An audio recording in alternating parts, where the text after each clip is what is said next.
Saya dulu pernah punya masa lalu yang kelam. Kelihatan dari tulisannya. Saya pernah melakukan hubungan yang tak baik lalu menggugurkan kandungan. Apakah dosa saya bisa diampuni Allah?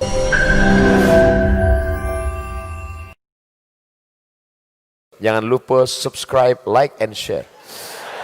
Saya dulu pernah punya masa lalu yang kelam. Kelihatan dari tulisannya. Saya pernah melakukan hubungan yang tak baik lalu menggugurkan kandungan. Apakah dosa saya bisa diampuni Allah? Innallaha la yaghfiru ayyushraka bihi. Allah tidak mengampunkan dosa syirik. Wa yaghfiru ma duna dzalika liman yasha. Allah mengampunkan dosa selain itu. Dosamu dua. Pertama, kau melakukan hubungan terlarang. Yang kedua, engkau sudah membunuh janin. Tangisi. Apa syarat taubat itu? Ada 3. Yang pertama, an-nadamu fil qalbi, menyesal. Yang kedua, al-iqraru bil lisani. Apa itu iqrar bil lisan? Istighfar. Astaghfirullah Rabbal baraya, astaghfirullah minal khataya. Yang ketiga, al-itmaru alla ya'uda ilaihi abadan. Tekad yang kuat untuk tidak kembali kepada perbuatan dosa. Kalau engkau masih gadis, menikahlah. Kalau engkau masih lajang, menikahlah. Karena sudah mau dekat bulan suci puasa, nanti ada yang membangunkanmu sahur. Kalau tidak, siapa yang membangunkanmu? Memang mau bangun pakai mercon? Ingat, diampunkan Allah segala dosa-dosamu insyaallah. Amin. Mudah-mudahan yang berdosa sadar dan taubat kepada Allah. Amin ya rabbal alamin. Ustaz, saya 1 bulan yang lalu mengalami pertengkaran dalam rumah tangga. Sebulan yang lalu. Dalam pertengkaran itu spontan saya ucapkan talak 3. Metik ini.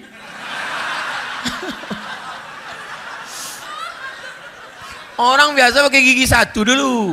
Gigi 1, gigi 2. Dia tidak langsung. 3 langsung. Apakah kami bisa rujuk lagi apa tidak?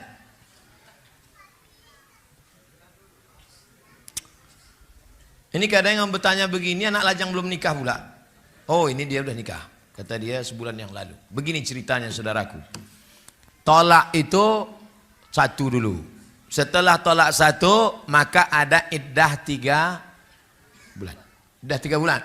Kalau dalam masa iddah 3 bulan itu kau balik, namanya rujuk. Cara rujuknya Pak Ustadz, kau ketuk pintu kamarnya, kau katakan, I back to you my dear.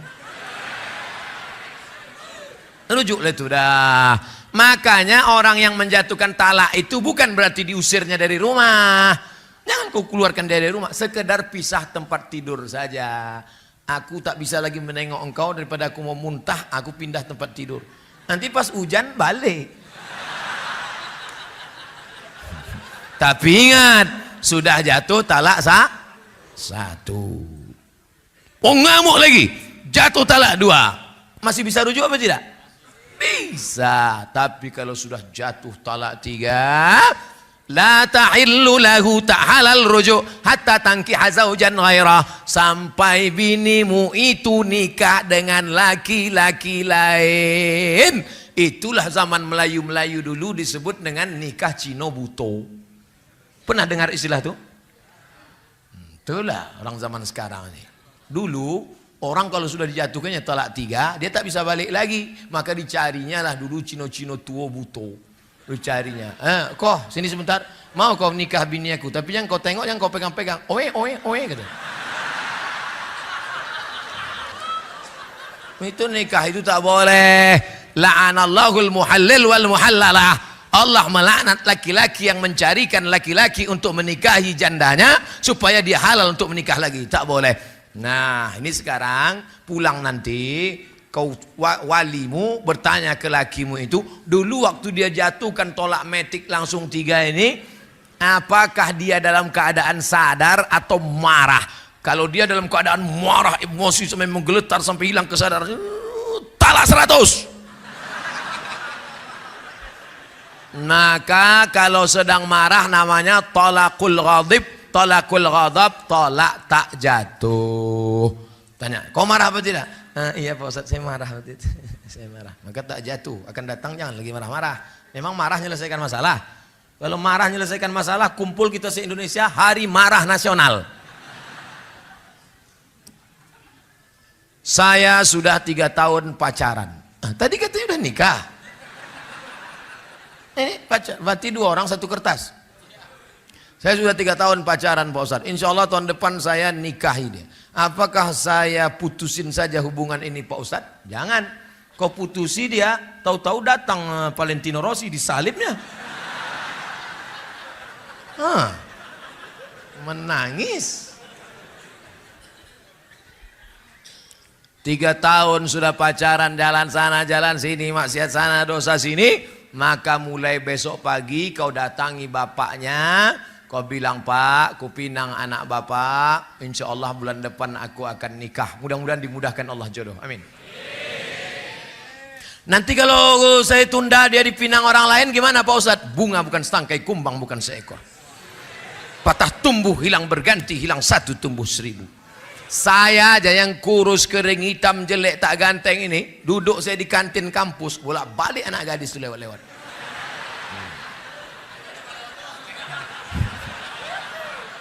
Lewat aja. Kalian kalau mau tahu tengok komen-komen di FB di YouTube tuh. Apa kata mereka? Ustadz jadikan yang kedua ya. Saya pinjam uang di bank. Uang itu untuk saya bangun rumah sewa. Jadi hasil rumah sewa itulah untuk bayar tiap bulannya ke bank. Apakah itu haram? Haram, riba. Duit dengan duit, riba. Duit dengan barang, tidak.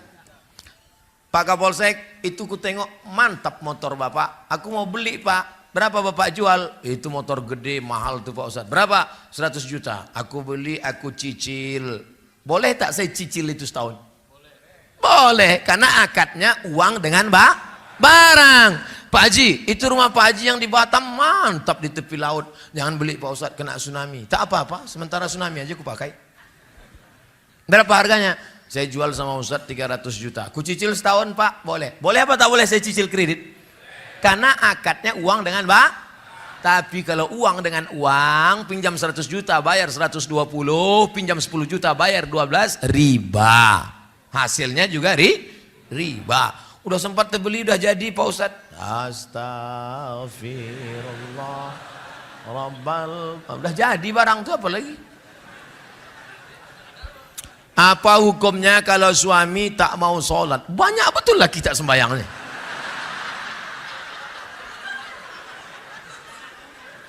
Makanya akan datang ku pesankan Bu, ku pesankan Pak, kalau kalian mau menerima calon menantu adakan fit and proper test. Ketua panitia Pak Kapolsek, tim audisi dari luar provinsi Abdul Somad LCMA. Insya Allah saya akan datang kemari bulan September nanti. Kita tes calon-calon menantu di Batam. Kau menjadi menantu Bapak nih? Iya. Sembahyang kau ke masjid? Ya Pak Ustadz, ini tanda tangan pengurus masjid. Ustadz Somad, ya, anak saya ini dokter Pak Ustadz. Oh mantap, laki-laki apa perempuan? Perempuan. Saya sangka dia mau nawarkan anaknya ke saya. Saya bilang, Bu, saya udah nikah, udah punya anak. Bukan untuk Ustadz. Jadi, gimana caranya saya tahu calon menantu saya ini sholat? Gimana caranya? Oh mudah aja Bu. Gimana? Ajak dia jumpa hari Jumat jam 12.15. Assalamualaikum Bang. Ya, bisa kita makan siang nanti hari Jumat jam 12.15. Mohon maaf Adinda, aku tak bisa melalaikan panggilan Allah. Aku mau sholat Jumat. Terima. Tapi soal ini tak bisa lagi dipakai. Udah bocor. Ini sekedar sampel saja. Kalau mau nanti saya banyak soal-soal lain nanti kita nanti kita kasih. Tenang. Nah, kau cari dunia, kau nikahkan anak gadismu kepada dia. Kenapa? Karena rumahnya mewah, karena mobilnya cantik, karena dia pegawai. Dunia kau kejar, akhirat melayang. Ustaz Somad, dulu ayah saya menikahkan saya sama dia karena menengok dia kaya, ganteng, hebat. Ternyata rupanya setelah saya nikah saya tak mencium bau kebahagiaan. Jadi gimana rasanya? Macam tidur sama babi hutan. Kasihan anak gadis kita yang dibesarkan di rumah, diajarkan tahfiz Quran, disambut dengan marhaban tola al badru alaina, tiba-tiba menikah dengan Fir'aun level 2 ini. La ilaha illallah Muhammad Rasulullah. Tapi apa boleh buat, ini udah terjadi, udah menikah, nasi sudah jadi tai ayam. Laki tak sembahyang, ibu bapak cerita bubur juga lagi. Berdosakah saya apabila saya tidak melayani suami? Inilah kekeliruan banyak perempuan. Karena suaminya tak sembahyang, lalu dia tak mau melayani suaminya. Adinda, marilah kita, tak mau, kamu sembahyang dulu. Bukan begitu caranya. Ibu kan punya wali. Wali ibu itu ayah, datuk, abang, adik, pakcik, abang ayah, adik ayah. Wali ibu lah yang memanggil laki ibu yang tak sembahyang. Walaupun hidup 1000 tahun, kalau tak sembahyang apa gunanya? Walaupun hidup 1000 tahun, kalau tak sembahyang apa gunanya? Besok pagi mulai lagu di rumah itu aja, usah ada lagu lagi. Rekam MP3 sampai 100 lagu, tak robah-robah itu. Nada panggil pun itu juga. Besok pagi masak sarapan. Sepohon kayu daunnya rimbun, besar dahannya, lebat daunnya. Walau pas dia datang ke dapur, walaupun hidup 1000 tahun, kalau tak sembahyang. Kau nyindir aku? Enggak bang. Apa gunanya? Jadi yang ngomong itu wali ibu. Jangan karena negara tidak menunaikan kewajiban lalu kita mencuri listrik. Ini tak benar. Ini logika berpikir seperti ini tak benar. Ustaz kok tahu? Saya sosialisasi fatwa MUI haram curi listrik. Waktu pas saya sosialisasikan haram curi listrik, haram curi listrik. Datang satu orang bertanya, Ustaz, negara yang curang, maka kita pun boleh mencuri. Itu logika tidak benar. Karena listrik itu bukan punya negara. Listrik itu punya umat yang dikelola oleh negara. Orang yang mencuri listrik, maka dia sedang mencuri harta milik siapa? Milik umat. Minta ampunnya pada umat. Begitu juga dengan ini. Suami yang tidak sholat, bukan serta-merta lalu ibu tidak menunaikan kewajiban. Itu bukan solusi. Solusi jalan tengahnya adalah wali ibu menasehati dia. Itulah pentingnya sebelum nasihat ada nasihat pernikahan. Sehari sebelum nikah undang ustadz, dari pagi sampai siang sampai sore nasihat ke calon menantu. Jangan di situ akad nikah, di situ ada nasihat pernikahan. Berikut ini mari kita dengarkan nasihat pernikahan yang akan disampaikan oleh Ustaz Abu Somad. Ustaz ceramah, mereka bukan dengar ceramah, asik selfie.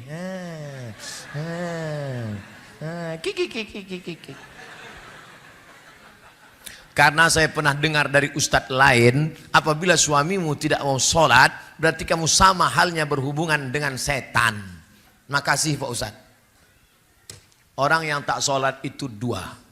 Yang pertama fasik, yang kedua kafir. Apa beda fasik sama kafir? Tanya dia, bang, abang kenapa tak sholat? Menurut saya sholat itu buang-buang waktu saja. Nah, itu kafir. Kalau begitu nanti jawaban suamimu, maka kau sudah fasakh dengan dia. Kalau suami menjatuhkan talak, namanya talak. Kalau istri menggugat, namanya khulu. Kalau otomatis dilepas hakim, namanya fasah. Karena suami sudah murtad. Tapi kalau ditanya, abang kenapa tak sholat? Aku sebetulnya tahu sholat itu wajib adinda. Kenapa tak sholat? Aku malas. Dia fasik. Wallahu la yahdil qaumal fasiqin. Allah tak berikan hidayah pada orang yang fasik. Ustadz yang bilang tadi suami ibu setan, dia geram aja itu. Bagaimana hukumnya petugas amil zakat selalu menunda pembagian zakat mal? Bolehkah zakat mal digunakan untuk keperluan ini dua pertanyaan ini. Zakat dikumpulkan, diserahkan ke Basnas, Badan Amil Zakat Nasional. Basnas akan membagikannya habis, dibagikan habis. Kalau zakat fitrah memang tak boleh ditahan sama sekali, bagi habis. Malam Idul Fitri tak ada lagi. Makanya pagi Idul Fitri tak ada pengurus. Jamaah sekalian, zakat fitrah kita tahun ini terkumpul 10 ton dan alhamdulillah masjid masih nyimpan 5 ton lagi. Lu kok bisa disimpan? Itu harus habis Pak pengurus. Kalau sampai khatib naik mimbar, zakat fitrah belum dibagikan, fa innaha shadaqatun minas shadaqat, maka dia tidak lagi dianggap zakat fitrah, hanya sedekah biasa saja. Habis.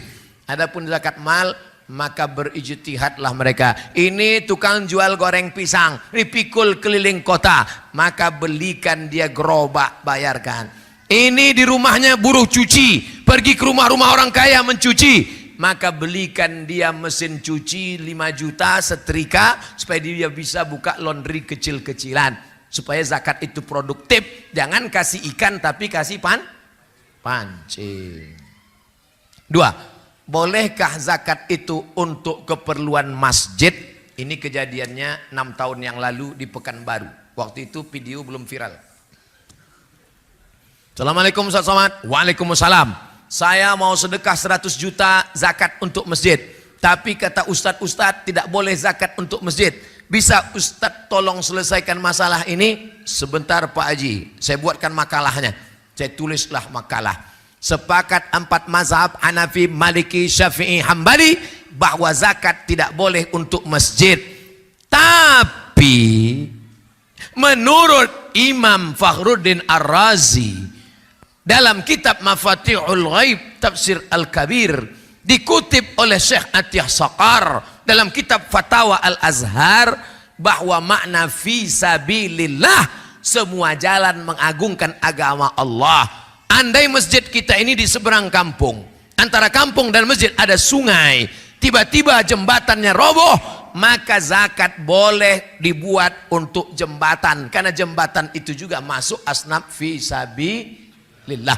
Itulah mengapa orang Malaysia kuliah di Al-Azhar Kairo dibiayai 1 tahun 6.000 ringgit dari zakat. Asnafnya mana? Asnaf fi sabilillah. Jadi saya pakai pendapat Imam Fakhruddin Ar-Razi, boleh untuk masjid, tapi kalau nanti ada ustadz yang berpendapat tidak boleh, berarti dia pakai pendapat mazhab imam yang tadi. Jangan salahkan dia, jangan salahkan saya. Saya pakai pendapat Imam Fakhruddin Ar-Razi. Tapi jangan gara-gara zakat untuk masjid sampai fakir miskin tak dapat. Nanti fakir miskin nyumpah saya, mati tegak saya.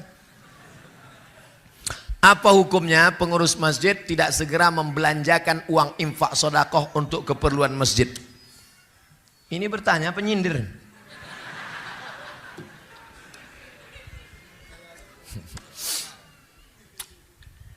Tahu Masjid Jogokarian Yogyakarta? Bilang aja tahu. Setiap hari Jumat pengumuman saldo masjid 0, karena semua uang masjid dibelanjakan. Ada orang sakit, ada orang perlu modal. Itu bukan uang pengurus, itu bukan duit kita. Belanjakan. Kurang karpet, belikan karpet. Kamar mandi rusak, bangunkan. Itu adalah uang uang umat. Suara mikrofon tak bagus, belikan. Ustadz nyindir, enggak, suara mikrofon mantap, papan tulis mantap, masjid ini semuanya mantap, air minum banyak, teh manis saja tak ada. Enggak, saya tak minum manis. Ustadz yang sudah ceramah tenggorokannya panas, jangan siram air gula. Siram air gula suara hilang. Nanti 20 tahun lagi ceramah. Saya tak pandai saya nyindir-nyindir tuh, saya to the point aja langsung. Saya hamba Allah dari Jakarta, jauh. Saya ingin menanyakan, apa hukumnya nikah beda agama? Nikah beda agama zina. Laki-laki yang binimu beda agama zina. Kalau sampai engkau muslimah gara-gara menikah sama beda agama lalu kau murtad, maka neraka jahanam tempatmu. Oleh sebab itu muslimah baliklah, taubat, masuk balik ke dalam syahadat asyhadu an la ilaha illallah. Kau nikah sama dia berapa tahun? Dia udah tua pula. Mati cepat. Habis itu kau jadi janda. Ya iya tapi kaya Pak Ustadz. Iya kalau kau hidup. Kalau kau ikut mati juga. Hidup ini singkat saudaraku. Hati-hati. Jangan nikahkan. Jaga anak perempuan kita. Dari program kristenisasi. Anak-anak lajang yang ganteng-ganteng pula yang menikahi dia. Nanti setelah anak dua ditinggalkan. Perempuan kita takut karena tak mandiri. Jangan ceraikan bang. Jangan bang. Kalau kau mau ikut aku. Maka kau mesti ikut murtad. Akhirnya. Anak murtad, menantu murtad, cucu murtad. 5 sekali murtad. Ini Ustadz ngomong cerita mana? True story. Langsung di hadapan biji mata saya. Di kantor Basnas, Badan Amil Zakat Nasional. Ustadz Somad, Ustadz tidak usah ikut rapat. Ustadz ngomong sama jamaah. Saya datangi jamaah. Ada apa makcik? Ada apa pak? Bapak jangan nangis pak. Ibu jangan nangis. Saya ini orangnya hati lembut. Kalau nengok orang nangis nanti saya nangis juga. Ada apa mak? Ada apa bu? Begini pak ustadz. Saya punya anak gadis. Alhamdulillah. Nikah sama mu'alaf. Alhamdulillah. Setelah anak 3 balik dia. Dan sekarang anak saya takut jadi janda. Akhirnya menantu saya murtad, anak saya murtad, cucu saya murtad. 5-5-nya murtad Ustaz. Baliklah bapak ibu ke rumah. Banyak-banyak zikir, banyak-banyak baca Quran. Kenapa Ustaz tak marah-marah sama dia? Kalau sempat saya marah. Kenapa bisa terjadi? Kumat darah tingginya mati dia. Saya bilang baliklah mak ke rumah, baliklah pak ke rumah, sama-sama kita berdoa. Jangan sampai masuk lubang yang sama 2 kali. Jaga anak-anak kita, jaga akidahnya, masukkan ke pondok pesantren, mati dalam keadaan la ilaha illallah Muhammadur Rasulullah sallallahu alaihi wasallam. Begini banyak anak-anak lajang yang ganteng-ganteng di Batam. Kenapa tak kalian selamatkan anak-anak gadis ini? Takbir! Allah. Jangan sampai saya turun tangan. Bagaimana hukumnya bila bekerja di hotel? Saya ketahui tak semua tamu yang check-in itu dengan mahramnya. Bagaimana kita ketahui jika ada yang berzina maka 40 rumah akan... Ini mau menceramahi, mau bertanya. Awak pula diceramahinya.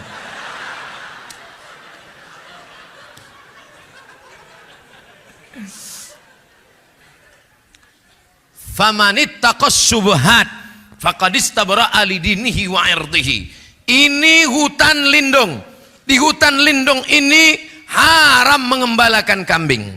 Forbidden. Tak boleh. Ini hutan punya masyarakat. Bebas mengembalakan kambing. Silakan. Boleh. Tapi di tengah ini ada jalan syubhat. Siapa yang mengembalakan kambing di sini khawatir kambingnya masuk kemari. Di hotel itu ada khamar. Di hotel itu ada minuman haram. Di situ pula ada. Jadi saya kerja di mana Pak Ustadz? Hotel syariah. Saya kalau tinggi di kota-kota ceramah saya di Surabaya. Panitia membawa saya ke hotel syariah. Dibawalah saya ke hotel yang tak syariah. Sudah pakai peci, pakai sorban, pakai sarung, masuk ke lift, pas di muka perempuan resleting terbuka. Astagfirullah. Ngau ditengok berdosa, tak ditengok mubazir. Alhamdulillah di Batam saya tidak ditempatkan di hotel. Tapi yang tempat selamat. Di mana tuh Pak Ustaz? Tak boleh sebutkan. Nanti datang jamaah ramai-ramai. Oleh sebab itu maka berbahagia kita kalaulah masyarakat yang kaya-kaya ini membuat hotel syariah. Amin. Kira-kira bisa tak dijaga ini hotel kita ini supaya selamat dari perbuatan? Bisa. Siapa yang tak bilang tak bisa? Ustaz gimana mau ngatur? Ustaz cuma ceramah di masjid aja. Bisa. Perda. Peraturan daerah. Yang membuat perda siapa?